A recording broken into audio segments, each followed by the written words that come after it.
konsep Trinitas, Ustaz, hal apa lagi yang kemudian membuat antum ragu terhadap Kristen? Ini terutama masalah kitabnya itu juga, masalah Bible-nya itu tadi. Ya, shalom teman-teman semua dimanapun kita berada pada saat ini, kiranya kita semua tetap berada dalam keadaan sehat dan apapun yang merupakan aktivitas kita sepanjang hari ini, kiranya Tuhan Yesus memberkati kita semua. Dan kembali berjumpa lagi di channel kita ini, yaitu Zemayan Yasin. Terima kasih buat teman-teman semua dan juga para sahabat yang sudah mendukung perkembangan channel ini dengan setia, dan kiranya kita tetap menggunakannya untuk menjadi berkat bagi semua orang. Nah teman-teman, pada video kali ini saya menanggapi atau saya menjawab mengenai keraguan seorang mualaf tentang ajaran Kristen, di mana dia meragukan tentang Trinitas, dan yang kedua dia meragukan Alkitab sebagai firman Allah. Dia mengatakan bahwa di dalam Alkitab itu banyak kontradiksinya dan itu tidak mungkin disebut sebagai firman Allah. Kenapa?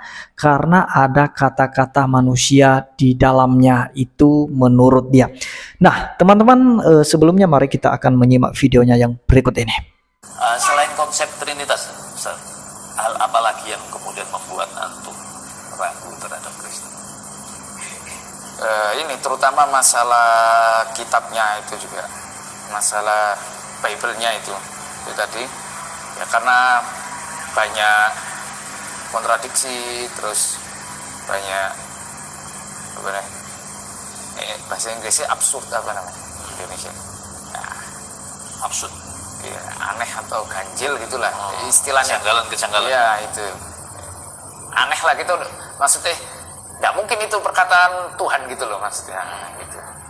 Dan ternyata kalau di Bible zaman sekarang itu kan campur, itu ada yang mungkin perkataan Tuhan, ada yang mungkin perkataan Nabi, ada yang perkataan tukang cerita kan gitu, ada yang perkataan orang lain lagi, bukan orang di sini. Contoh kayak di Matius kan, itu mesti ini kan Injil Matius kan mesti ini Matius yang cerita, tapi ketika kita baca orang jadi Matius ini jadi orang ketiga yang menceritakan Matius kan, berarti bukan dia yang nulis gitu loh.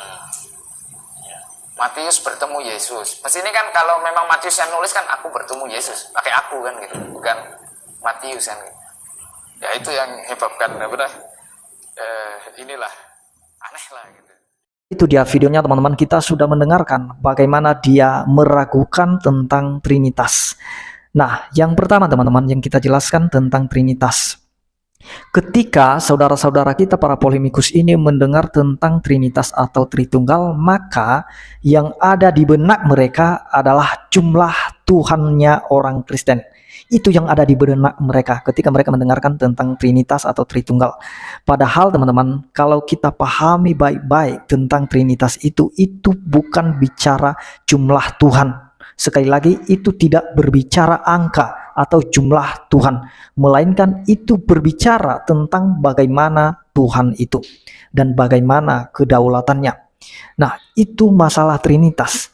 Dan selama ini selalu mereka salah paham tentang hal itu. Apalagi mereka membahas tentang Yesus dan mereka mengatakan bahwa Yesus itu bukanlah Tuhan. Yesus itu hanyalah manusia. Nah, teman-teman, Trinitas itu terdiri dari Allah Bapa, Putra, dan Roh Kudus. Nah teman-teman, ketiganya itu adalah Esa. Ketiganya adalah satu hakikat. Nah Allah punya roh, dan roh itu tidak pernah diciptakan. Seandainya roh itu pernah diciptakan, maka Allah itu pernah tidak punya roh. Nah justru karena roh Allah itu bukanlah ciptaan, itu sudah ada dari kekal sampai kekal. Demikian firman Allah.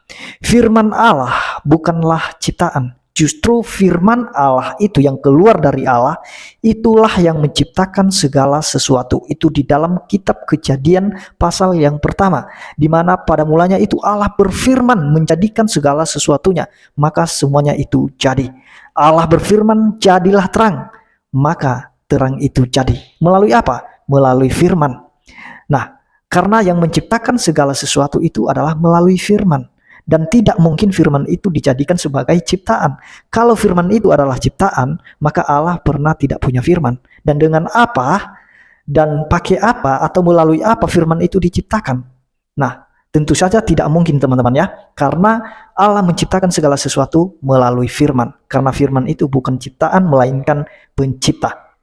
Nah, jadi ketika Allah berfirman, maka semuanya itu jadi, dan itulah yang ditulis di dalam Yohanes 1 ayat 1 sampai seterusnya. Pada mulanya adalah firman, dan firman itu bersama-sama dengan Allah, dan firman itu adalah Allah sendiri. Dan segala sesuatu dijadikan oleh Dia. Sedangkan di ayat 14 dikatakan di sana, firman itu telah menjadi manusia.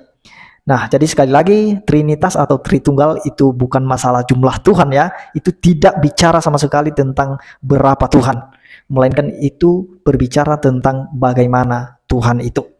Nah, dan kedua teman-teman, dia bicara soal kontradiksi atau keraguannya tentang Alkitab, di mana dia mengatakan bahwa Alkitab itu tidak mungkin disebut sebagai firman Allah, karena di dalamnya ada perkataan orang lain, ada perkataan penulis, dan lain sebagainya. Jadi teman-teman, kita harus mengerti dulu tentang artinya wahyu atau pengilhaman. Wahyu adalah merupakan penyataan Allah. Nah teman-teman, bisa saja Allah itu mewahyukan segala sesuatu itu melalui kejadian-kejadian yang terjadi pada saat itu, melalui sejarah atau melalui peristiwa-peristiwa, melalui budaya dan lain sebagainya. Jadi tidak seolah-olah Allah itu langsung mendiktek dari surga tentang firman-Nya. Nah, kalau dia mengatakan bahwa kalau misalnya itu firman Allah, maka harusnya itu merupakan suara Allah sepenuhnya dan tidak boleh ada suara manusia. Apalagi penulis, dia berkata bahwa penulis saja dia memakai nama orang ketiga. Seperti Musa misalnya, dia menulis namanya di dalam kitab itu. Kenapa dia tidak menulis saya bertemu dengan Allah, saya membebaskan orang Israel? Harusnya begitu perkataan Musa. Kenapa dia langsung menulis namanya seperti Lukas, Matius, nama mereka yang ditulis memakai nama orang ketiga tunggal. Nah, jadi teman-teman, posisi penulis pada saat itu, mereka sebagai penulis tentu saja mereka menulis nama mereka. Kalau misalnya Matius yang menulis, maka dia menulis di dalam Matius. Nah, kalau Lukas dia menulis Lukas, supaya jelas kepada para pembaca siapa yang dimaksud di situ. Kalau dia tulis adalah saya di situ, maka para pembaca bingung. Saya yang dimaksud di situ siapa? Nah, jadi itulah selalu para penulis itu memposisikan diri mereka sebagai penulis, menulis nama mereka di dalam kitab mereka itu sendiri sebagai orang ketiga tunggal. Mereka memposisikan diri mereka sebagai orang ketiga tunggal, supaya para pembaca paham nama yang dimaksud itu, Lukas, Matius. Kalau dia pakai kata saya, itu membuat bingung pembaca, membuat orang tidak jelas siapa yang dimaksud saya itu. Nah, itulah sebabnya para penulis menulis namanya langsung. Dan kemudian teman-teman, Alkitab tidak mengandung kesalahan ya, tidak dalam artian bahwa semuanya harus tepat secara absolut menurut ukuran modern, tetapi dalam arti bahwa isi dan pesan-pesannya mencapai kebenaran, maksud-maksud dan tujuan seperti diartikan oleh penulis. Kebenaran Alkitab tidak dapat dihilangkan oleh bentuk-bentuk lahiriah dalam susunan tata bahasa ataupun lafal yang dianggap salah. Bahkan kebenarannya tidak bisa dihilangkan oleh penjelasan yang mencoba menyudutkan sifat pernyataan, seperti misalnya kebohongan setan, ataupun menghadapkan kontradiksi semu antara kalimat yang satu dengan kalimat yang lain. Tidaklah benar menghadapkan gejala-gejala kesalahan Alkitab untuk dipertentangkan dengan ajaran dalam Alkitab itu sendiri. Gejala-gejala Alkitab teman-teman yang tampaknya tidak konsisten memang jangan tidak dihiraukan. Penyelesaian yang telah dilakukan justru akan semakin memperkuat iman kita. Dan kalaupun masih ada beberapa isu yang belum ada penjelasan yang meyakinkan, kita tetap akan menghormati Allah dan meyakini akan janji-janjinya dalam firman-Nya yang selalu benar dan sempurna. Kita yakin bahwa suatu hari nanti gejala-gejala yang belum serasi ini akan dapat dilihat sebagai suatu gambaran yang dibenarkan dalam iman. Ini bukanlah harapan tak berdasar ya. Misalnya seabad yang lalu kurang lebih ada 100 anggota tubuh yang fungsinya belum diketahui oleh para dokter. Lalu orang-orang berkata hal ini membuktikan bahwa teori evolusi benar. karena ada beberapa bagian tubuh yang tidak diperlukan lagi, tetapi melakukan penelitian lanjutan yang terus dilakukan organ tubuh yang kelebihan, dan suatu saat nanti mungkin kita akan mengetahui fungsi organ tubuh tersebut. Prinsip ini juga akan berlaku terhadap Alkitab. Ada banyak pertentangan yang telah berhasil dijelaskan melalui berbagai penelitian dan pemahaman. Kurang lebih seabad atau bahkan 25 tahun lalu, Sabir akan dengan mudah menemukan 101 kontradiksi dalam Alkitab. Tetapi penemuan data-data baru selalu diperoleh, dan dengan itu kita dapat menjawab misteri sejarah. Oleh karena itu selalu ada alasan untuk meyakini bahwa semua pertentangan itu akan terjawab pada waktunya. Sebaliknya, pemahaman Kristen tentang wahyu pasti tidak akan dapat diterima oleh orang yang berbeda keyakinan dengan kita, khususnya para polemikus ya, karena hal itu akan menimbulkan perselisihan dengan mereka. Seperti misalnya Alkitab bertentangan dengan konsep nazil atau tanzil diturunkan. Nah, sedangkan yang diyakini dalam kitab mereka, namun mereka hanya melihat kepada perjanjian baru yang telah mereka peralahkan.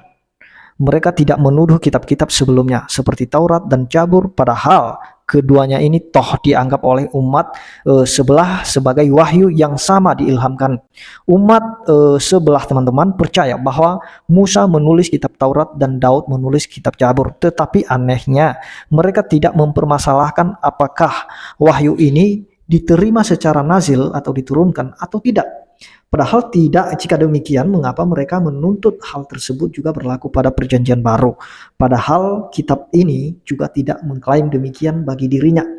Alasan dasarnya agak terletak pada keyakinan umat atau saudara kita sebelah bahwa kitab mereka adalah satu-satunya wahyu yang tidak pernah dijamah oleh campur tangan manusia menurut mereka, karena kitab mereka dianggap sebagai firman Tuhan yang paling benar dan murni. Nah, jadi itu dia teman-teman, kalau ada orang yang mengatakan bahwa Alkitab itu adalah kontradiksi dan kemudian itu tidak layak disebut firman Allah, biar saja mereka mengatakan demikian karena mereka tidak mengerti secara sempurna atau sepenuhnya tentang penulisan Alkitab kita. Jadi kita percaya bahwa Alkitab itu adalah sepenuhnya firman Allah, di mana Allah memberikan penyataan kepada penulis tersebut, dan bisa juga Allah memakai peristiwa-peristiwa sejarah pada saat itu, budaya dan lain sebagainya, sehingga para penulis bisa menulisnya. Yang artinya dari sejarah itu bisa kita mendapatkan inspirasi, seperti sejarah di dalam Alkitab tentang nabi-nabi, dan kita bisa mendapatkan bagaimana Allah berkarya dalam hidup mereka. Nah, jadi pewahyuan itu tidak langsung Allah bersuara dari surga kemudian penulis menuliskannya. Jadi tidak demikian. Tetapi Allah menyatakan, melakukan suatu penyataan, bisa lewat peperangan, bisa lewat budaya, bisa lewat kata-kata kiasan, perumpamaan, dan lain sebagainya. Nah, jadi kita tidak pernah ragu tentang Alkitab kita, bahwa Alkitab kita sepenuhnya firman Allah. Jadi itu dia teman-teman yang bisa kita jawab bagi mereka. Kiranya kita tetap kuat iman kita kepada Kristus Yesus Tuhan kita. Shalom.